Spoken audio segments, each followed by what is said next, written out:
Super Rugby AU Team of the Week. This is for round number 2. Sorry, this one's not going to have the fancy editing that I had last time. Time poor, and the guy who does my editing for me does it for free, so I can't eat up too much of his time as well. And I feel like it's been ages. So much rugby on over the weekend. These games were Friday and Saturday, so I've had to go and rewatch the highlights just to jog my memory. Probably should have done it over the weekend, but with the lockdown over here, things have been kind of pandemonium. Either way, I'll go through 15 guys, and you guys can tell me how you reckon these guys got on. Props, I have gone with James Slipper from the Brumbies. And to be fair, there's a lot of Brumbies in this side. A lot.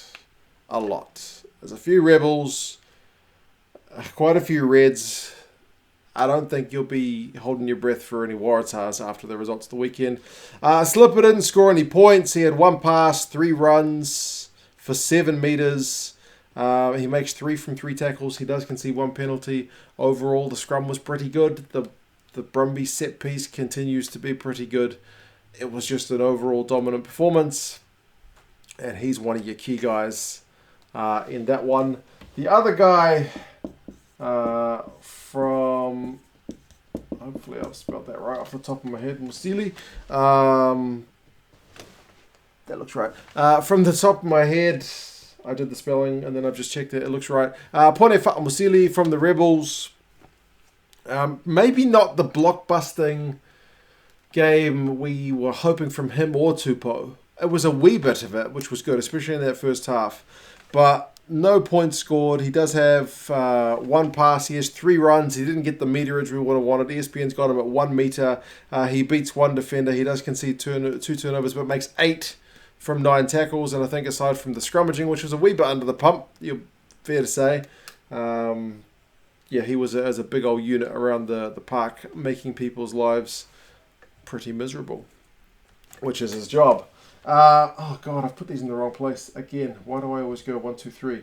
I'll put it that way then. I've gone with Alex Murphy. Oh, I feel disorganised.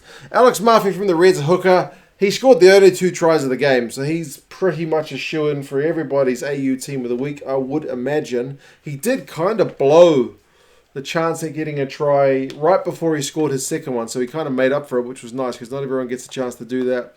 So he ends with 2 tries. He has 4 passes, 7 runs for 49 metres. Now this is on ESPN. Like I've been doing videos on the Six Nations recently as well. And however they calculate the run meters, it's way higher than ESPN. Like they had Kyle Sinclair at like 40 something. And I haven't checked what ESPN had Sinclair at the weekend, but it's generally a lot less. Where ESPN has a 500 run meter game, Six Nations AWS has it at like 900. So it's almost double. So this is a legit huge number of run meters for a hooker. He has a clean break. He has a defender beaten. He has 3 from 4 tackles. Their line out was 93%.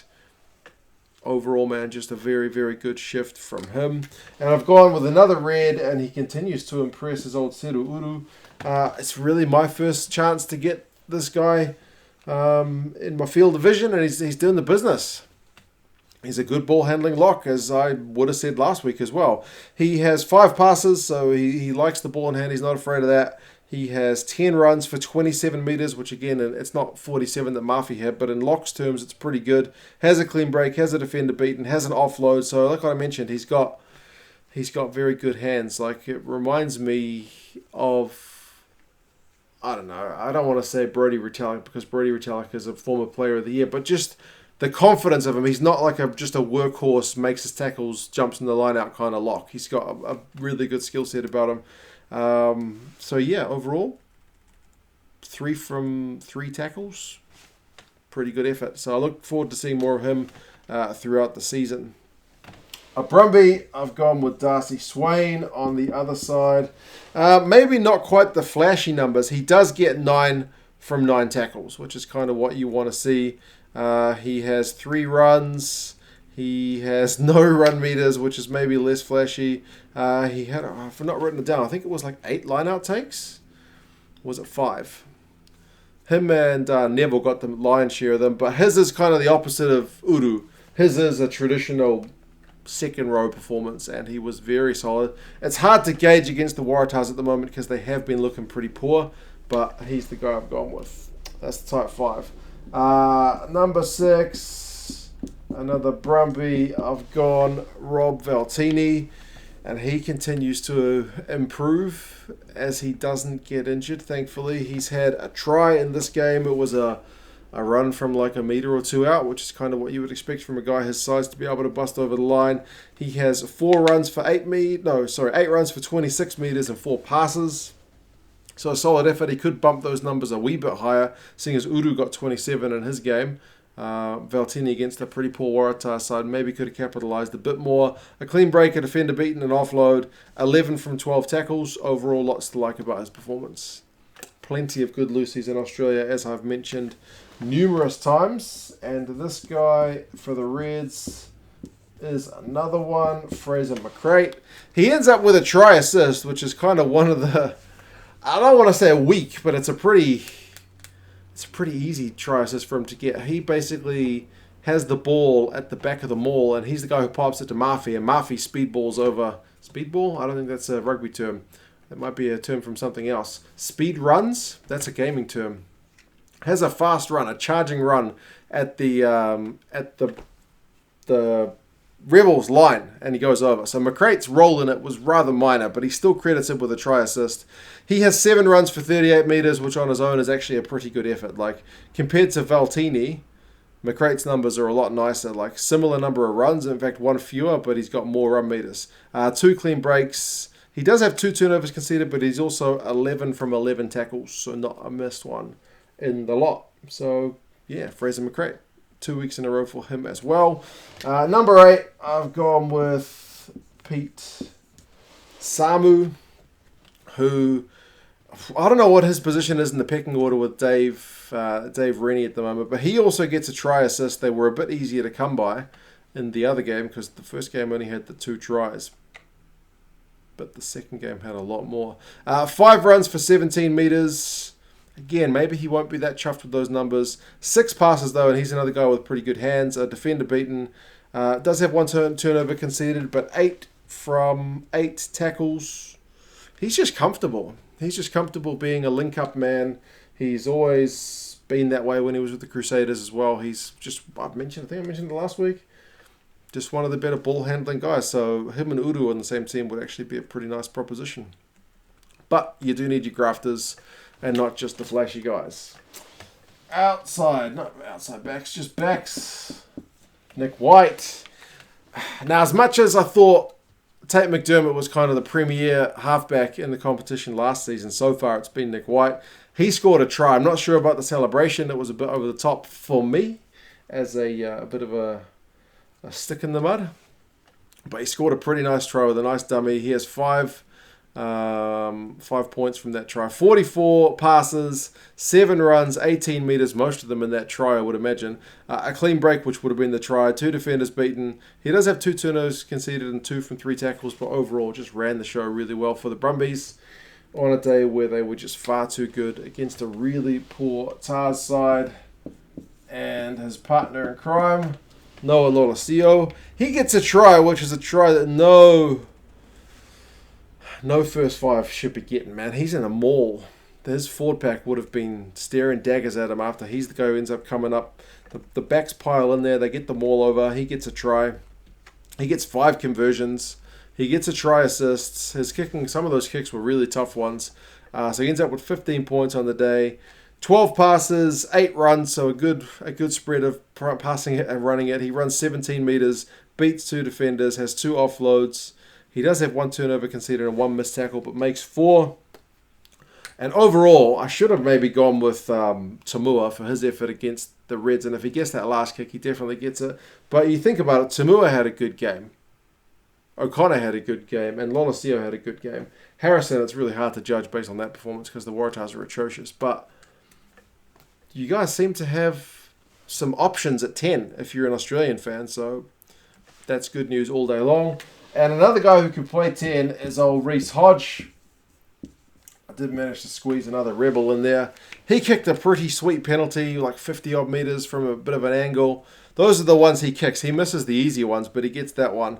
Bit of an attacking threat, actually. Apart from his penalty, he has 5 passes, 9 runs, 56 run meters is, I think, the top rebel in that entire game. He finishes with a clean break, 2 defenders beaten. He does have 2 turnovers conceded, a missed 3 tackles, plus a penalty conceded. So there's a few black marks there, but makes 7 tackles. Overall, like, it's not often that Reece Hodge is their top attacking guy, but it was in that game. The other guy, and again, if Tamua gets his kick, maybe you don't give it to Hunter Paisami, but he was fired up. He put a big hit on Tamua, actually, right at the start of the game. He was flying into tackles. He is an absolute... He doesn't seem that big, but he gets a lot of force behind his body, man. Hunter Paisami. He has 10 passes and 10 runs, so involvement's high in the game. 35 run meters, a clean break and a defender beaten, plus an offload. He misses 2 tackles, but he makes 4. And he does concede 2 penalties, one of which is lucky not to lose his team the game. But overall, his work rate is phenomenal. So good to see that bit of aggression from him. Wings... You've obviously got to go with Hansen from the Brumbies. He gets a hat-trick. It's all too easy for him. One of the tries, the bounce pass from who was it? I can't even remember. There were so many. He's just got acres of space. It's unbelievable. Like, it's embarrassingly bad, that one. But he's the recipient of it. The lucky guy to get the rewards from it. 75 run meters, 10 runs. 6 passes, gets 15 points with 3 tries, 4 clean breaks, 3 defenders beaten. He makes 3 from 3 tackles. Everything to like about his performance, but from the Waratahs, you would be saying just poor. But can't take anything away from Hansen. All he can do is play the team that's put up against him. Another guy is Pitaya. Not a perfect performance from him. He has 10 runs, 49 meters. 2 clean breaks and 5 defenders beaten. You like the defenders beaten number. That's the biggest number of all the guys I've picked this week. He's got 4 turnovers conceded. That's a pretty hairy number. And none from 1 tackles is also a bit of a hairy one. Only 1 pass and 10 runs. So he likes taking the ball to the line. That's where he's getting all those defenders beaten. But overall, he still looks dangerous. He's not the finished article. Still a very young man. But still plenty to like about what he's bringing. And finally... I have gone with Tom Banks from the Brumbies, another Brumbie to be expected. He gets a try at the death, pretty well rewarded. 3 passes, 7 runs, 93 run meters. Fullbacks always get a few easy ones from the back, but not all of them were easy. He's got 2 defenders beaten, 5 clean breaks, which is an absolutely ridiculous amount. Nobody should be getting 5 clean breaks in one game. 3 from 3 tackles. Is he the starting 15? At Australia level at the moment? I'm not sure. To be honest, Maddox has some good numbers as well, but I couldn't bring myself... I mean, Tizano made a bunch of tackles, but I couldn't bring myself to pick any Waratahs guys. I know Johnson Holmes got a try, but he also got stepped pretty badly for one of the first Brumbies tries. I can't even remember which one it was. So, yeah, interesting week where 2 teams did pretty well. One team did better than expected, but... the turnovers from the Reds, I think, kept the Rebels in the game a bit, and the Waratahs were just poor. So, fingers crossed we get some closer games this week. You guys let me know your thoughts on Super Rugby AU Round 2. The viewing numbers seem okay, at least judging by the highlights videos I just watched. The viewing numbers seem pretty decent, but it's weird because they're all split among rugby.com.au, Stan Sports, and one other channel. Like, one highlight is on 3 different channels, so they're kind of spreading their numbers out. It's hard to get a real feel for it. But anyway, you guys have any thoughts? Talk to you again soon. See you later.